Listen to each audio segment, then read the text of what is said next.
کیسے گزارنی ہے، یہ بہت بڑا سبق۔ تو میں آپ کو پورا اسلام 2 حدیثوں سے بتا دیتا ہوں، ایک ابتدا ایک انتہا۔ ایک ہی سوال میرے نبی سے پوچھا گیا، یا رسول اللہ مل اسلام، اسلام کیا ہے؟ یہ مدینے کے ابتدائی سال ہیں اور جبریل انسانی شکل میں کہتے ہیں اسلام کیا ہے؟ آپ نے کہا کلمہ شہادت کی گواہی دینا، نماز پڑھنا، زکوٰۃ دینا، روزہ رکھنا اور حج کرنا۔ ٹھیک ہو گیا؟ یہی سوال بعینہ آخری حج پر جب اسلام مکمل ہو چکا ہے، عمرو بن ابسہ پوچھتے ہیں یا رسول اللہ اسلام کیا ہے؟ تو پہلا جواب دوبارہ دہراتا ہوں، کلمہ شہادت، کلمہ توحید کی گواہی دینا، نماز پڑھنا، زکوٰۃ دینا، روزہ رکھنا، حج کرنا۔ ایک ہی سوال ہے، وہی سوال ہے، سوال کرنے والا ایک اور آدمی ہے اور ٹائم آگے جا چکا ہے۔ اب جواب کیا آیا؟ اب جواب آیا اطعام الطعام و طیب الکلام۔ سبحان اللہ۔ آپ نے فرمایا اسلام ہے میٹھا بول بولنا اور کھانا کھلانا۔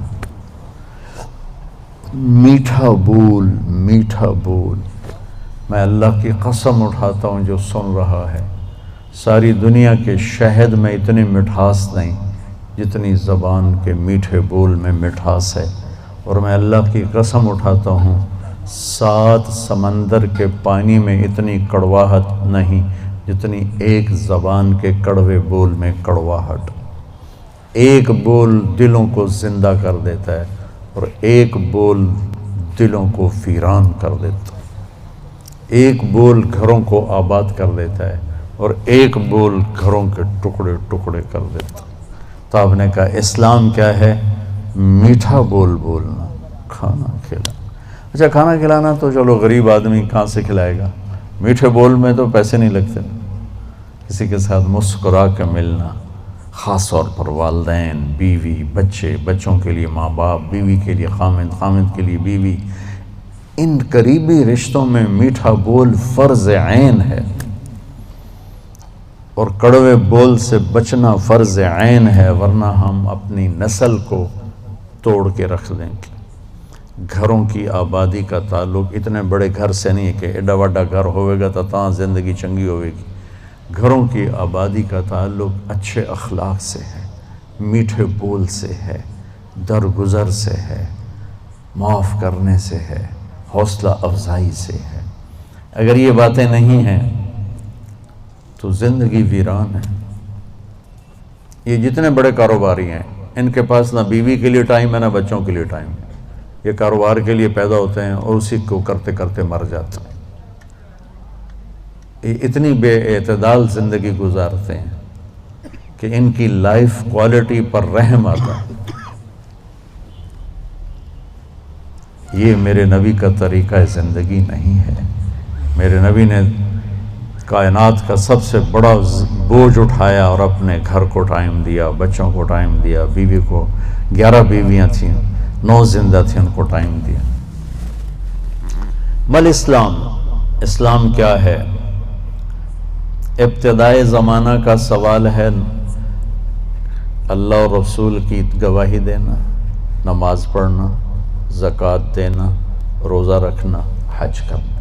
اللہ کا فضل ہے اس اسلام پر ایک بہت بڑا طبقہ چل رہا ہے۔ اب آیا پیک والا اسلام، پہلی جماعت سے چلتے چلتے ایم اے پر پہنچ گئے، پی ایچ ڈی پر پہنچ گئے۔ یا رسول اللہ مل اسلام؟ تو آپ نے فرمایا میٹھا بول بولنا اور کھانا کھلانا۔ کھانا کھلانے سے مراد صرف کھانا کھلانا نہیں، سخاوت، لوگوں کی ضرورتیں پوری کرنا، خدمت کرنا، ان کے کام آنا۔ ایک فقیر آیا، یا رسول اللہ ضرورت مند ہو۔ آپ نے کہا میرے پاس تو کچھ ہے نہیں، اس وقت تو کچھ نہیں۔ وہ کہنے لگا میں دکاندار سے لے لیتا ہوں، آپ ادا کر دینا بعد میں۔ آپ نے کہا ٹھیک ہے۔ تو حضرت عمر پیچھے سے بولے یا رسول اللہ یہ بھی کوئی انصاف کی بات؟ آپ کے پاس ہو تو آپ خرچ کریں، ہے نہیں تو اگلے دا ادھار سر تے چاہتے بہ جاؤنا۔ یا رسول اللہ یہ کام ٹھیک نہیں۔ تو ایک وہاں صحابی بیٹھے تھے عبداللہ بن حذیفہ، کہنے لگے یا رسول اللہ ٹھوک کے رکھو، انفق ولا تخش من ذی العرش اقلالا، یا رسول اللہ خرچ کرتے آئیں اور اللہ سے کمی کا ڈر نہ کریں۔ تو آپ نے مسکراتے ہوئے فرمایا بہذا امرت، مجھے بھی میرے رب نے اسی کا حکم دیا ہے۔ اللہ کو سخی سے پیار ہے، بخیل سے نفرت۔ تو جب اللہ ناراض ہوتا ہے تو پیسہ بخیلوں کو دے دیتا ہے اور حکومت نکموں کو دے دیتا ہے اور بارشیں بے وقت کر دیتا ہے۔ موسیٰ علیہ السلام نے پوچھا یا اللہ ہمیں کیسے پتہ چلے گا کہ تو ناراض ہے؟ کوئی کمیونیکیشن تو ہے نہیں، تو کیسے پتہ چلے گا تو ناراض ہے؟ تو اللہ نے کہا امطر علیہم ابان حصادہم وامنعہ ابان زرعہم۔ موسیٰ پہلی نشانی میری ناراضگی کی، بارشیں بے وقت ہوں گی، موقع پہ نہیں کروں گا، بے موقع کروں گا۔ اجعل ملک فی صفحائہم، حکومت بے وقوف لوگوں کو دوں گا، والمال فی بخلائہم، اور پیسہ بخیلوں کو دوں گا۔ ایک بخیل کا بھی دادا ہوتا ہے، اس کو کہتے ہیں عربی میں شحیح۔ بخیل ہوتا ہے جو کسی پہ خرچ نہ کرے اور تھوڑا بہت اپنے اوپر ضرور لگاتا رہے، اور شحیح وہ قسمت کا مارا ہوتا ہے جو صرف گننے کا مزہ لیتا ہے اور گن کے قبر چڑھ جاندہ ہے تے آپ بھوکے دا بھوکا رہ جاتا ہے، نہ بچوں کو دیتا ہے، نہ بیوی کو دیتا ہے، نہ کم وقت نہ اپنے اوپر لگاتا ہے، صرف گننے کے مزے لیتا رہتا ہے۔ کروڑ ہو گیا، 1 ارب ہو گیا، 1 بلین ہو گیا، 1 ٹریلین ہو گیا، پیچھے کون کس کا نصیب ہے۔ موسیٰ علیہ السلام نے پوچھا اچھا یا اللہ جب تو راضی ہوتا ہے تو پھر کیا نشانی؟ تو اللہ تعالیٰ نے فرمایا امطر علیہم ابان زرعہم وامنعہ ابان حصادہم۔ موسیٰ جب بارش کی ضرورت ہوتی ہے تو کر دیتا ہوں، جب نہیں ہوتی تو روک لیتا ہوں۔ وَأَجْعَلُ الْمُلْكَ فِي حُلَمَائِهِمْ، اور حکومت سمجھدار لوگوں کو دیتا ہوں۔ وَالْمَالَ فِي سُمَحَائِهِمْ، اور پیسہ سخیوں کو دیتا ہوں جو لوگوں پہ خرچ کرتے ہیں،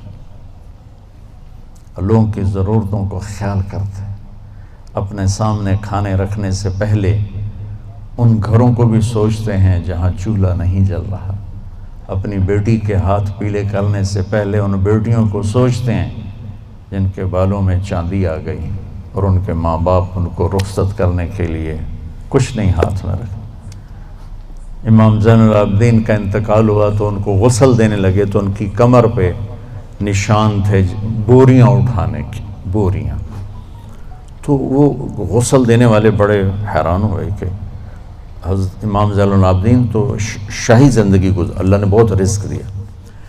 تو ان کے انتقال کے بعد پتہ چلا کہ 100 گھروں کا خرچہ اٹھایا ہوا تھا اور بوریاں بھر بھر کے خود اپنی کمر پہ اٹھا کے مدینے میں ان کے گھروں میں پھینک کے آ جاتے تھے۔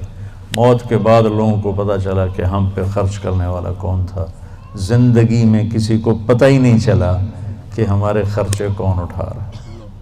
سبحان۔ تو بھائیو بہنوں، اسلام کیا ہے؟ اسلام کی انتہا کیا ہے؟ میٹھا بول بولنا، کھانا کھلانا، یعنی سخاوت، سخی ہونا۔ اللہ کو سخی سے پیار ہے چاہے نافرمان ہو، بخیل سے نفرت ہے چاہے تہجد گزار ہو۔ پھر پہلے زمانے کی طرف لوٹتے ہیں۔ جبریل نے سوال کیا یا رسول اللہ مل ایمان، ایمان کیا ہے؟ تو اب آپ نے ابتدائے اسلام کو سامنے رکھ کر کہا اللہ کو ماننا، فرشتوں کو ماننا، کتابوں کو ماننا، رسولوں کو ماننا، موت کے بعد کی زندگی کو ماننا، ان تؤمن باللہ وملائکتہ وکتبہ ورسلہ وبالبعث بعد الموت۔ یہی سوال 10 سال کے بعد ایک شخص کرتا ہے یا رسول اللہ مل ایمان، ایمان کیا ہے؟ تو اب جواب دینے والے میرے محبوب ہیں اور آپ ایک جواب دے چکے ہیں، لیکن اب اسلام مکمل ہو چکا ہے، تو اب آخری درجے کی بات فرماتے ہیں ایمان ہے الصبر والسماحہ، معاف کرنا اور صبر کرنا۔ سبحان اللہ، کیا ایمان کیا ہے؟ صبر کرنا اور معاف کرنا۔ تو بھائیو، اگر ہم یہ 2 ٹپس لے لیں تو ہمارے گھر خوبصورت، ہماری لائف کوالٹی خوبصورت، ہماری نسلیں خوبصورت، ہمارے رشتے خوبصورت، امیر غریب کے گھر میں خوشی ہوگی۔ ناگواری آئے صبر کرے، زیادتی ہو جائے معاف کرے، آپ کی زندگی خوبصورت ہو جائے۔ یہ 2 چیزیں جو میرے نبی نے بتائی ہیں کہ لائف کوالٹی کو خوبصورت بنانے کے لیے۔ دیکھو، زندگی کا خوبصورت ہونا الگ میٹر ہے، اور گھر ایسا ہونا یہ الگ میٹر ہے۔ چیزوں کا عمدہ ہونا یہ الگ چیز ہے، اور انسان کی زندگی کا خوبصورت ہونا یہ الگ چیز۔ یہ 2 الگ چیزیں ہیں۔ ہماری ساری طاقت لگ رہی ہے کہ گاڑی ایسی ہو، گھڑی ایسی ہو، کپڑا ایسا ہو، برانڈڈ ہو، ہماری زندگی بڑی اچھی ہو۔ زندگی اچھی نہیں ہوگی، چیزیں اچھی ہوں گی۔ زندگی اچھی ہونے کے لیے در مصطفیٰ پہ جھکنا پڑے گا۔ لَقَدْ كَانَ لَكُمْ فِي رَسُولِ اللَّهِ أُسْوَةٌ حَسَنَةٌ۔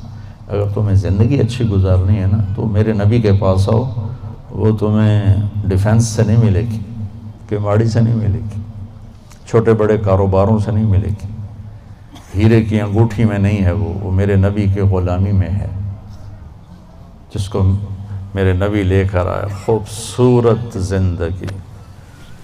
تو یہ 2 باتیں جو میں نے بتائی ہیں یہ اسلام کا حسن ہے، زندگی کو خوبصورت بنانے والی چیزیں ہیں کہ ہم اپنی زندگی کو، پوری زندگی کو اسلام بنائیں۔ کیسے؟ میٹھا بول، غیبت چھوڑ دیں، جھوٹ بولنا چھوڑ دیں، دھوکہ دینا چھوڑ دیں، گالی دینا چھوڑ دیں، غصہ چڑھا ہے تو بے عزت نہ کریں، سنبھل کے لفظ بولیں، اپنے رشتوں میں والدین کے پاؤں دھو کر پئیں، ان کی دعائیں لے لیں۔ ماں باپ کی دعا وہاں پہنچا دیتی ہے جہاں بیت اللہ کی ساری زندگی کی بندگی بھی نہیں پہنچاتی۔